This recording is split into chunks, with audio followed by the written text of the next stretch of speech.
The way that sterling will trade off the back of the general election is not a question of which party ends up winning the general election. It's not as if Labour and the Tories have fiscal plans that are so different that if one party is elected, sterling will be set on a radically different path because of the government's policies. The bottom line is that the fiscal plans that the Tories and Labour have outlined are not different enough to produce a durable effect on sterling. The Tories plan to tighten the budget, so does Labour, although at a slightly slower pace.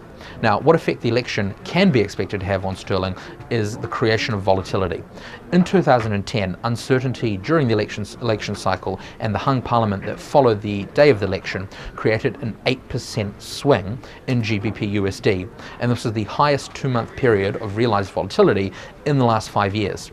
So considering that polls are so close and the actual split of the electorate is even more fractured than it was at the time of the last parliament, this election cycle has the potential to produce a tortuously hung parliament that will create a massive amount of both uncertainty and volatility for sterling.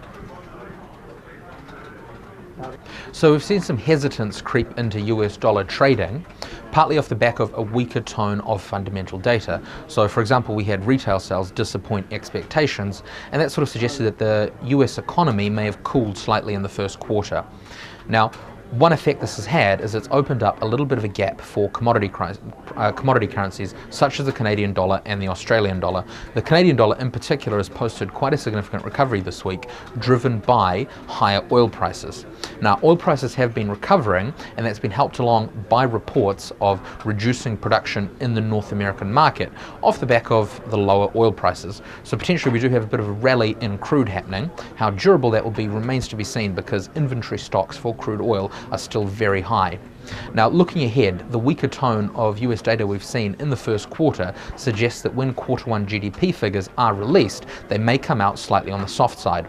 Q1 GDP figures for the US are due out at the end of this month on the 29th of April, which, as fate would have it, is actually the date of the next FOMC meeting. So potentially we could be looking at a lot of dollar volatility, and perhaps some people re-evaluating the conviction of those dollar long trades if Q1 GDP data comes out a little on the soft side.